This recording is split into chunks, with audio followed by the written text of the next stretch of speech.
Senhoras e senhores, bom dia a todos. Estamos aqui iniciando nosso sexto seminário de organizações sociais de saúde. É um prazer enorme nós estarmos aqui realizando este sexto seminário, haja vista que é uma reivindicação do próprio setor, das instituições qualificadas como organizações sociais de saúde, haja vista que nós sempre, ao realizarmos esse evento, procuramos identificar junto às organizações sociais quais são as temáticas de interesse que eles querem e que nós possamos absorver nesse seminário. Hoje iniciamos essa temática com um processo fundamental para a prática de gestão de recursos humanos, que é a questão que envolve a capacitação e a educação continuada e, obviamente, quais são os seus desafios. Para tanto, nós convidamos aqui uma representante que tem uma habilidade muito grande, minha amiga já há algum tempo, a enfermeira Camila, que já atua há mais de 20 anos nesse segmento, tem uma experiência enorme na gestão de pessoas, inclusive MBA na carreira de recursos humanos, e atualmente ela trabalha no grupo de pesquisa do Sejan, em especial nas questões de liderança e comportamento organizacional. Seja bem-vindo, Camila. É um prazer enorme você estar aqui e podermos bater esse papo para poder ajudar todos aqueles que estão nos assistindo. Bom dia, doutor. Muito obrigada pelo convite. É um prazer estar aqui representando o Sejan nesse bate-papo, né, sobre educação que é tão importante. Muito bom. Eu sempre falo para as pessoas, quando a gente tem a oportunidade de fazer palestras ou estar em alguns estabelecimentos, dizer que é árdua o processo de capacitação dentro dos hospitais, porque o hospital ele é diferente de outros segmentos. Além do fato de estar atrelado a uma atividade 24 horas no ar, nós temos um processo que eu sempre falo que treinamento ele só dura 30 dias. Depois de 30 dias, nós temos que fazer tudo de novo. Primeiro, porque há uma dificuldade muito grande de arregimentar esse pessoal. Hoje, até mesmo com as questões que podemos fazer treinamentos online, né? Me parece que facilita um pouco, mas outrora, até para que você convencesse os líderes da necessidade deles participarem de um treinamento, era uma tarefa assim árdua demais. Sim, sim. Principalmente quando nós falamos das áreas técnicas, que eminentemente nós temos no quadro nosso, especificamente na área de enfermagem, 60%, né? Exato. Então eu queria que você fizesse uma contextualização hoje, no sentido de tamanha é a responsabilidade daqueles que assumem essa competência de fazer esse processo de treinamento e quais são os desafios hoje encontrados com relação a isso, Camila?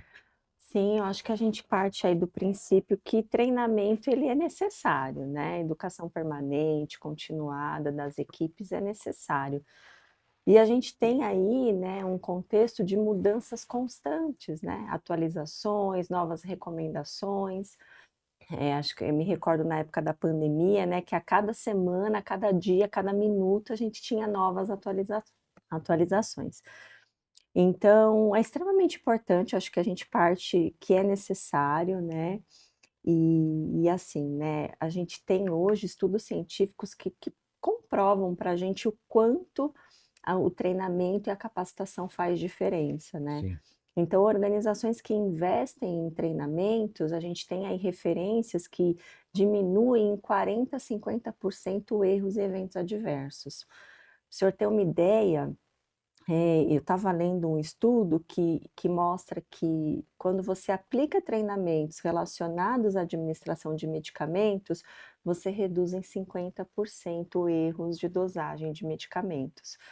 Então, sem falar em treinamentos básicos, né, de sim. lavagem das mãos, que a gente diminui a infecção hospitalar, taxa de mortalidade, após o treinamento a gente vê isso, né, a taxa de infecção hospitalar diminuindo.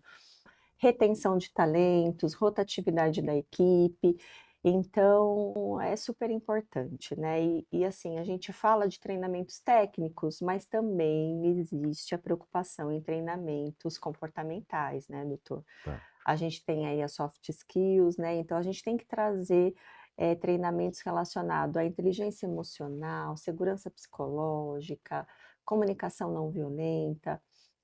Todos esses temas são importantes para que o colaborador ele tenha mais segurança, né, que ele tenha autocontrole. A gente sabe que hoje, o senhor acabou de falar, é um desafio, né, Sim. enfrentar aí grandes taxas de trabalho, né, demandas de trabalho.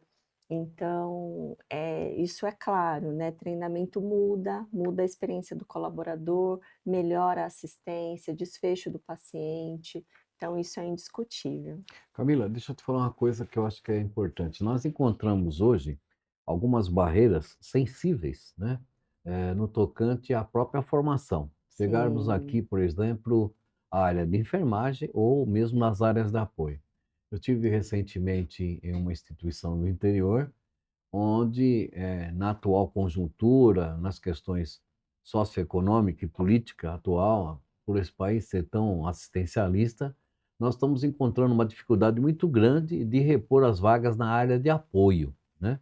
Nós não encontramos essa mão de obra, porque as pessoas hoje, algumas delas indagam: "Bom, o senhor quer me registrar? Se for registrar, eu não quero, porque eu vou perder o seguro-desemprego". é, Então temos essa dificuldade.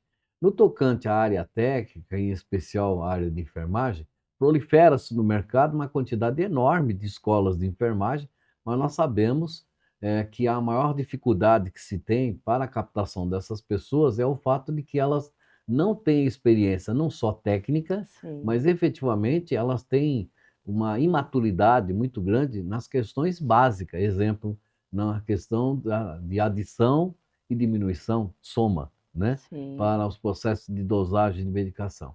Como é que você vê esses 2 processos hoje, que é um desafio muito grande para vocês, não? sim, com certeza. E quando esse profissional vem, né, para o estabelecimento de saúde, ele vem despreparado, Sim, né, ele não vem ali com toda a habilidade, né, necessária. Então a gente precisa capacitar, a gente precisa treinar, ter paciência, né, ter um período aí de acompanhamento com esse colaborador, tá em cima, né, ter uma supervisão constante. Então, de fato, é um problema e a gente precisa trabalhar em cima disso, né. eu estava usando um exemplo hoje cedo, né, com uma pessoa que estava conversando comigo, nós estávamos falando efetivamente sobre a questão de recrutamento e seleção. E eu vou até brincar aqui com os nossos telespectadores. As pessoas entendem muitas vezes quando da abertura de uma enfermaria, da abertura de um estabelecimento, elas acham que lá no Recursos Humanos tem um armário enorme, né, e você abre o armário assim, e você fala assim: "Bom, eu quero 2 auxiliares de enfermagem, eu quero um escriturário", né, e eles acham que essa mão de obra está ali É, disponível. Desconhece todo o processo de recrutamento, qual seja, de você fazer a capacitação, de você fazer porque hoje já não existe mais aquela situação de fazer o desenho da família, fazer uma árvore, né. Os processos sim, hoje são de dinâmica de grupo, não? sim. Hoje a realidade, desse processo seletivo é diferente, não? Sim, com certeza. E a gente enfrenta aí um problema sério em relação às altas demandas, né, às metas assistenciais. Então, esse colaborador chega, ele não tem muito tempo, né, de Sim. adaptação. Ele já chega, ele tem que entrar ali na rotina. Então, é super importante que a gente tenha um acompanhamento, né, integração com cursos obrigatórios, para que deixe esse colaborador mais preparado para assumir a assistência. Hoje, a gente tem um problema muito grande na educação, que é concorrer com a assistência, né, Tá. com a grande demanda, né, pela assistência. Então a gente precisa encaixar esses treinamentos ali no dia a dia, sobretudo as unidades 24 horas, pronto-socorro, hospital, é bem difícil, é um desafio grande, e por isso que a gente tenta trabalhar aí conteúdos mais curtos, pílulas, fazer com que, a gente vá até o colaborador e o colaborador não se desloque. O Sejan tem aí propostas de centros de simulação realísticas dentro do território, para fortalecer e para facilitar esse acesso à educação. Trilhas de aprendizado online, como o senhor bem falou, né, é uma estratégia, porque hoje o nosso maior desafio é o tempo, né, o tempo Sim. é o ativo mais importante, tanto na vida pessoal como na vida profissional. Então você encaixar treinamento dentro da rotina desse colaborador é um desafio, é um desafio. Boa parte dos que estão nos assistindo são, na maioria, organizações sociais, né. E obviamente parte desses eles também têm as mesmas dificuldades. Obviamente querem saber, inclusive de você, ou o que nós estamos fazendo aqui, quais são as técnicas, quais são as nossas, vamos dizer assim, habilidades para suprir essas dificuldades, né. Por acaso, especificamente o Sejan, se me falha a memória, vocês estão com aproximadamente 24.000 funcionários, vocês têm um número de programas, voltados aos agentes comunitários nas unidades básicas de saúde intensa, né. Para esses que estão nos assistindo, qual tem sido, a expertise de vocês ou as técnicas para que possa fazer com que esses treinamentos cheguem lá na ponta, no posto de saúde, chegue na UBS? Olha, doutora, a gente tem várias estratégias, né, a gente tem aí o Momento 1, que é um curso obrigatório, então quando esse colaborador ele inicia, ele começa a fazer, então quando ele, tem esse curso, né, o Momento 1, ele vai entender tudo, né, do território, do SUS, das rotinas da unidade, dos fluxos, então é bem importante, principalmente o agente comunitário de saúde, e a gente tem outras frentes também, né, de treinamento Se concentra no de primeiro momento iniciativas. num local e depois vai a campo? Isso, eles primeiro fazem uma parte teórica, e aí Ah, eles visitam os serviços de saúde, né, com demandas ali de identificação, né, de do qual a maior prevalência de doença naquele território, né, qual que é aquela população, depois eles trazem esse resultado numa apresentação. É legal. bem interessante. Então esse é o primeiro curso, né, e esse curso ele é direcionado a todos os profissionais de saúde.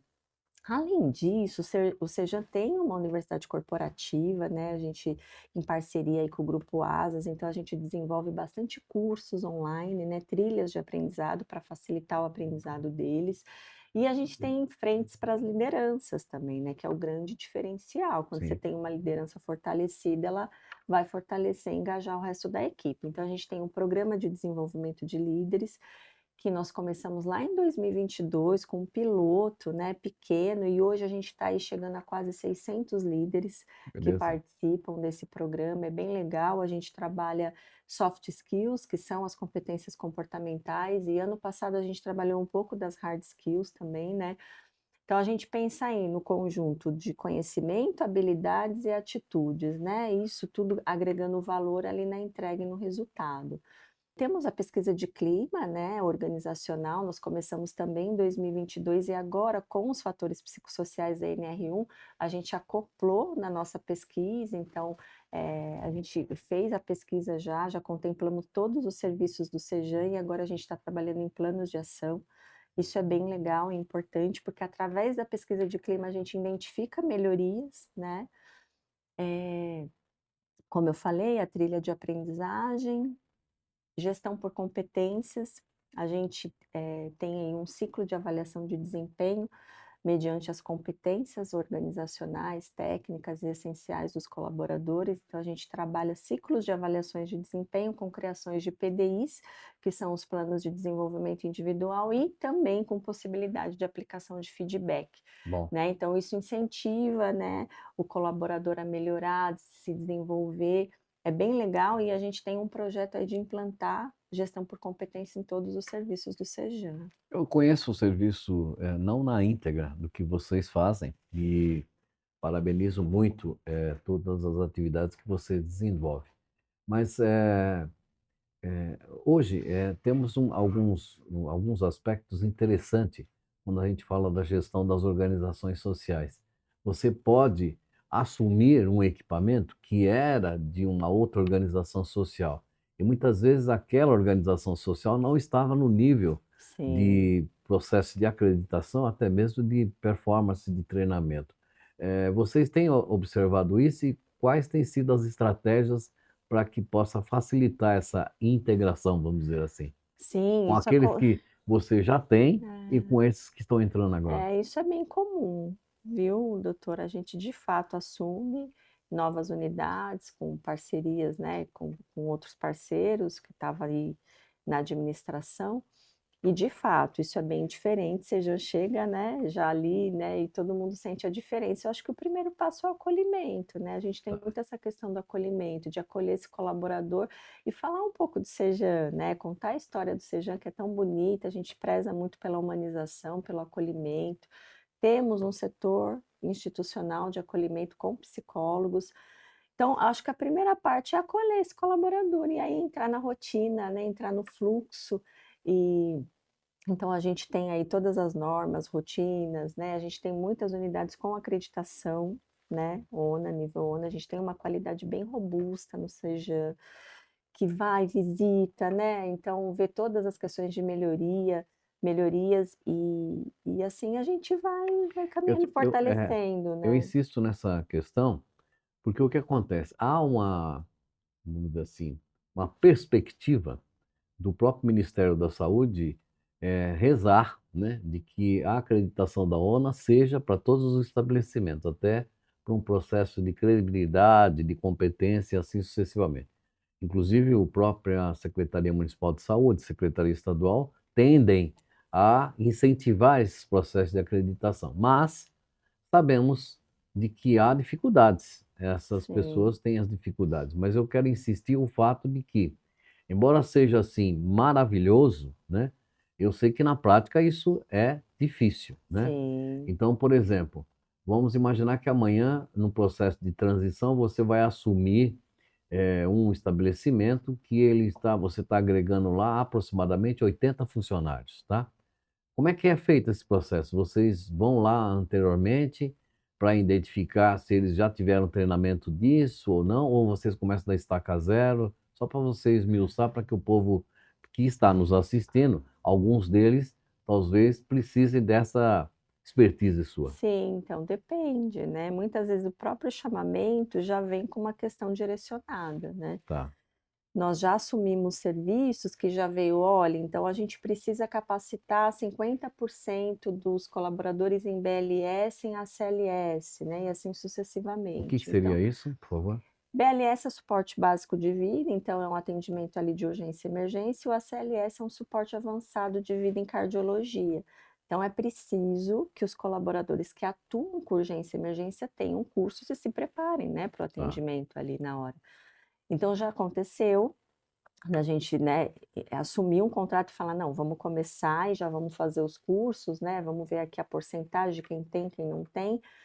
E lógico, a gente parte aí do princípio do que a gente quer que o colaborador, né, o como que ele vai se desenvolver ali dentro de acordo com a especificidade do serviço, né, urgência e emergência, atenção primária, então vai depender de qual a categoria do estabelecimento para a gente poder pensar aí nas questões de educação, e isso é muito tranquilo para o Sejan, né, a gente tem feito isso, né, então a gente um exemplo mesmo é o Hospital de Assis, que a gente assumiu e agora tem um centro de simulação realística lá. Então a gente prepara esses colaboradores de fato, né, com reuniões, alinhamentos, né, dos indicadores de treinamento, isso como é é que muito funciona esse tranquilo. centro? O centro de simulação realística, então, não sei se o senhor conhece, Não, já viu como é, então tem equipamentos lá realísticos mesmo, os bonecos, né, simulando, né, os atendimentos, então a gente faz ali na prática um atendimento de urgência e emergência. O tá, paciente parou, teve uma parada, como é que você vai atender ali, né? Qual que é os passos, né? Dentro de uma equipe, quem fica com qual, quem é responsável pela função ali dentro de entendi. cada equipe? Então é A bem equipe se interessante. desloca até a unidade. Isso, na verdade o centro, esse centro de Assis, ele fica dentro do hospital. Tá.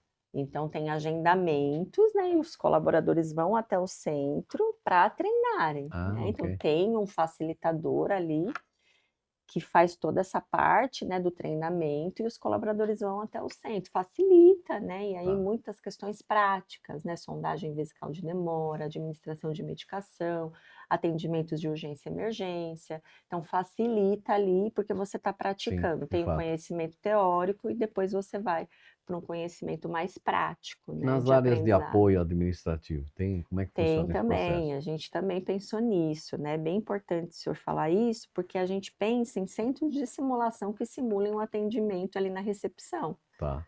Então, o paciente chegou ali, eu estou simulando que ele está nervoso, Sim. né, Quer querendo quebrar a atendimento, quer recepção. quebrar tudo, e como que eu vou agir? Por isso que eu É, te falo das questões comportamentais, sim. né.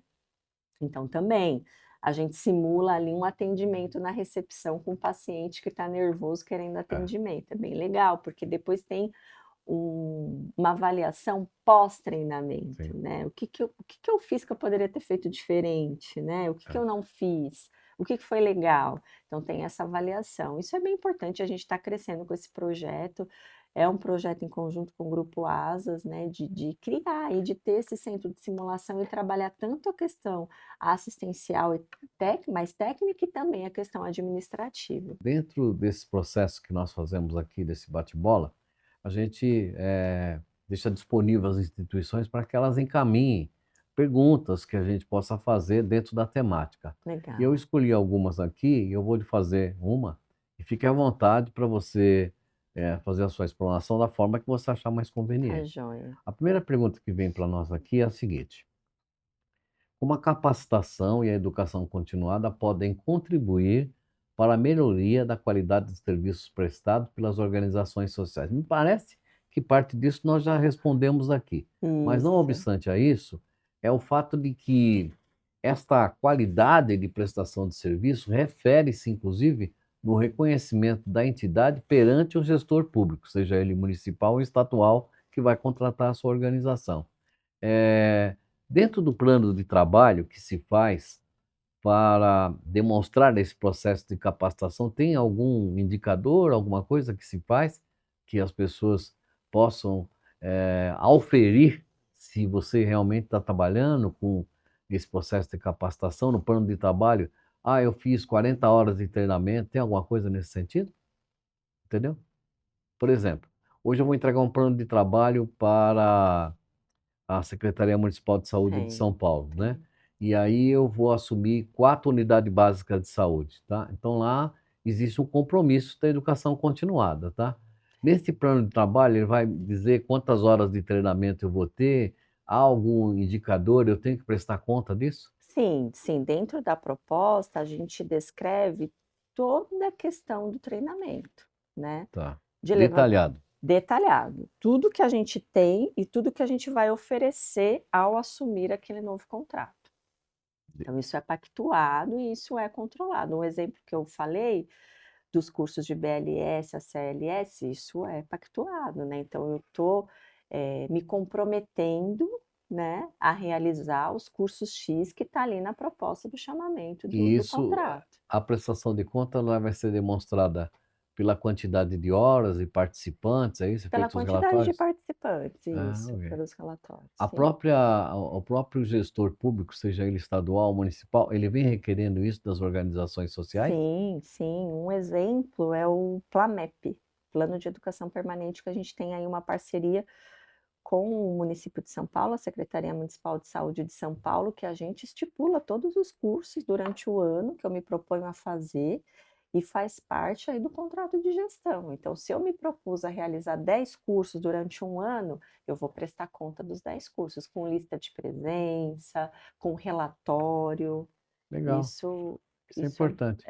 Não isso só é. para o comprometimento do plano de trabalho, mas também para os processos de acreditação, né. Sim, É, sim, e para interessante. garantir também, né, que esse Sim. colaborador tenha, educação permanente dentro do cotidiano, da rotina de trabalho, Há né. algum incentivo para que, os líderes se comprometam com relação a se responsabilizar pela indicação desses treinamentos? Porque às vezes, a gente parte do princípio, eu também trabalhei em hospital, dizer assim: "Ah, mas eu não posso, Camila, mandar agora, porque eu só estou com 2 pessoas aqui, se eu mandar uma pessoa, eu vou ficar só com uma e não vai atender". Doutor, isso Então acontece. é, já Isso tem acontece e a gente pede justificativa, porque de fato, né, a assistência é prioridade. Então já aconteceu várias vezes, né, da divulgação de um treinamento super importante, mas que no dia a unidade estava, eu tenho um médico só atendendo, porque um está de atestado, o outro teve sim. problema,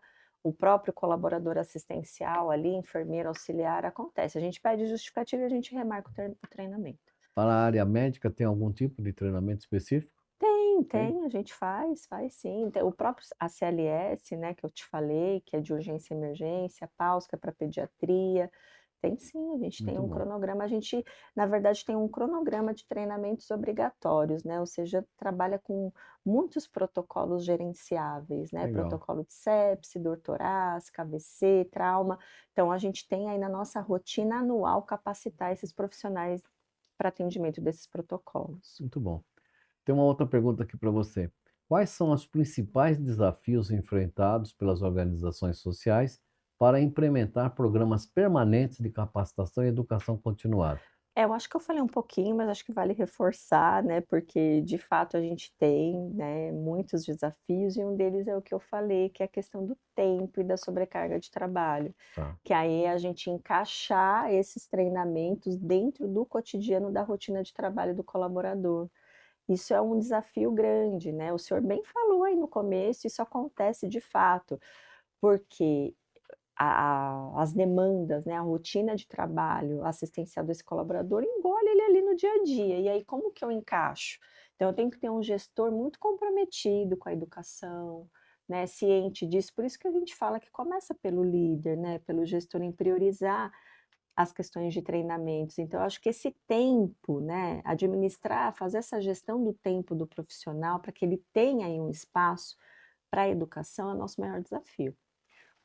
Você disse para mim que você tem uma parceria com uma universidade Corporativa. corporativa e esse processo de educação continuada e de treinamentos, ela é feita, qual a disponibilidade? Os colaboradores fazem isso na sua residência, fazem isso, nos terminais que estão disponíveis para eles no dia a dia, como é que funciona? Na verdade, o que a gente estabelece é que seja feita dentro do horário de trabalho, né, que seja Certo. feito dentro do horário de trabalho. Pode acontecer de, né, gerar banco de horas para determinado treinamento, né, mas isso não é viável, Tá, né, porque o acúmulo de banco de horas também é um problema. sim. Então o ideal é que ele realize o treinamento dentro do seu horário de trabalho. Eu coloco isso porque, eu como presidente do sindicato, eu, vamos dizer assim, a gente orienta a não fazer isso, né, Sim, porque às vezes sim. fala assim: "Ah, mas sabe o que que é? Você tem que fazer o treinamento XPTO". Né, é. Então você vai fazer o treinamento na base que nós temos, uma TV, não sei lá como que é, e aí você pode fazer o pós-expediente. Não, você vai fazer dentro Não, do vai fazer horário de dentro do trabalho. horário de É, trabalho, né, a orientação qual é, né, se é um treinamento online, um exemplo, integração, né, ele chegou na unidade, ele vai ser integrado, existem os cursos obrigatórios, então tem que ter disponível para ele um computador com acesso à internet, tá. ele vai sentar e realizar o treinamento. Mesmo essas questões em unidades básicas mais distantes, porque eu sei que vocês têm eu tenho, unidades que são bem afastadas da unidade de vocês, não? Sim, a gente tem algumas, mas não tem não é um problema Tá. isso, né, É pela é internet. muito pela internet, e a gente também tem muitos treinamentos presenciais ainda, né, por isso que eu te falei do centro de simulação, porque se eu tenho um centro de simulação dentro do território, facilita, Sim, né, eu posso fazer numa unidade mais estratégica, próxima ali, né, central, e aí facilita esse deslocamento do colaborador até a unidade, ele pode até realizar o treinamento e voltar tá. para a unidade. Bom, vamos aqui para que eu acho que é a tua praia, que eu acho que essa daqui é a que você vai vender o seu produto. Uhum. Chama-se "De que forma o investimento em educação continuada pode fortalecer a sustentabilidade e a inovação e a valorização dos profissionais dentro das organizações de saúde?". Isso aqui eu acho que é realmente a sua especialidade e eu queria que você detalhasse isso daí com bastante carinho. Quando as instituições, né, as organizações investem em treinamento e educação, né, a gente sai aí de um círculo operacional para um círculo mais estratégico, né, doutor, para sair daquela coisa de apagar incêndio, né, então é bem legal e nesse sentido eu acho que assim, até pensar em valorização profissional mesmo, né. Então nesse sentido, como eu falei, você já tem muitas frentes bacanas, né, que eu tenho muito orgulho de trazer aqui, que é o próprio programa de desenvolvimento de líderes, que é bem legal. A gente tem aí, relatos de colaboradores que falam: "Olha, eu não queria um cargo de liderança, mas depois que eu comecei a participar do PDL, eu me interessei e hoje eu sou gerente de unidade". Porque quando a gente faz o PDL, a gente faz para encarregado administrativo, para enfermeiro supervisor, enfermeira RT, né, então muitos têm medo, né, têm receio, não têm segurança ainda de assumir um cargo de gerente. E foi bem legal, porque a gente começou o programa e a gente foi vendo a evolução, né, de encarregados administrativos se tornando gerentes, supervisores RTs de enfermagem se tornando gerentes, e é bem legal que a gente prepara eles, né, dentro desse programa de desenvolvimento de líderes. Então essa é uma frente que o Sejan traz, que é muito importante, a gente já ganhou prêmios, né, com esse Bom. programa, é bem Aderência é bacana. espontânea? Sim, a aderência é espontânea e a gente estimula, né. A Obviamente. gente tem muito apoio da alta liderança, isso Certo. faz toda a diferença. Quando nós começamos o programa, a gente já veio com o apoio da nossa diretoria executiva, então isso fez toda a diferença. Então a diretoria executiva faz questão de abrir cada PDL. Então eles vão lá, falam da história do Sejan, estimula, fala o perfil de líder que o Sejan, né, precisa e pretende. Então é bem legal esse apoio que a gente tem da diretoria executiva. Você tem perdido mão de obra com esse tipo de programa? Não, Não? Tem não, absorvido as próprias não, lideranças? porque quando a gente fala do programa, existe todo ali um desdobramento Sim. disso, né, que a É. gente até sustentou isso com o apoio da nossa qualidade. Porque é importante que esse líder, ele vá para o PDL e depois ele dissemine isso na ponta, né, o conhecimento não pode ficar só para ele, então ele tem que ir fazer roda de conversa. Dentro do programa, a gente tem vários níveis de liderança que participam, então de uma unidade básica, um exemplo, tá, participa o gerente, o RT de enfermagem, o RT médico, o encarregado, então eles discutem depois ali Sim. juntos o tema, isso é muito Conhece importante. inclusive o próprio desenvolvimento. Isso, e aí a gente tem uma ferramenta que a gente desdobra isso, de que forma, né, eu preciso, a cada processo gerencial de apoio assistencial, eu preciso ter um líder e um vice-líder. Então isso é legal. Se eu tenho uma oportunidade para ir, sei lá, né, a coordenação me chamou para trabalhar, e eu não vou mais ficar na unidade básica, eu tenho um vice-líder ali, que ele pode ocupar. Então é essa a lógica do programa, né. A gente ir desenvolvendo as pessoas, né, para novos cargos, né. Vocês investem nisso? Tem uma verba direcionada Sim, para a isso? gente investe nisso. Está dentro do próprio plano Tem, de tá trabalho? dentro do plano de trabalho. A gente Tá. faz um rateio hoje, como eu te falei, todas as unidades participam, então a gente tem um rateio de cada contrato, né. O nosso grande contrato é da Zona Sul, Capão Redondo, Jardim Ângela, mas é bem legal, isso acontece há 4 anos já e a gente está aumentando cada vez mais e dando mais força para o programa, né. Lógico que tem desafios, né, doutor. Sim. Sempre vai ter e a gente vai pensar em melhorias, mas eu tenho muito orgulho de falar aí do PDL do Sejan, É muito que bom. faz toda a diferença. Você tem conhecimento que outras organizações sociais têm esse nível de experiência? Olha, nós já tivemos visitas de organizações sociais para entender o programa. Eu tive uma recente, semana passada, foi bom que o senhor perguntou, é da FAMESP, é uma organização social que é um braço da Unesp de Sim, Botucatu. Botucatu, É. e eles vieram conhecer através de um artigo científico que eu publiquei sobre o PDL, ele veio conhecer, e aí foi legal que a gente trocou figurinhas, né, foi bem legal, e a gente teve outras OSs também Legal, legal. que se interessaram pelo programa e isso é um diferencial do Seja é bem legal.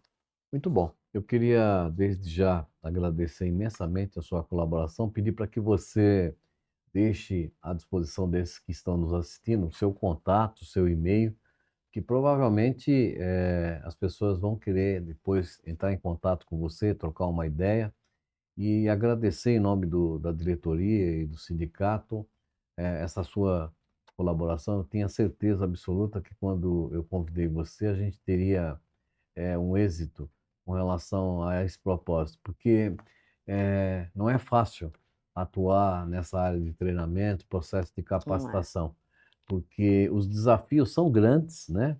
Os compromissos são fundamentais e, obviamente, tem uma coisa que eu quero elogiar você. Só quem gosta disso faz Verdade, o então, compromisso.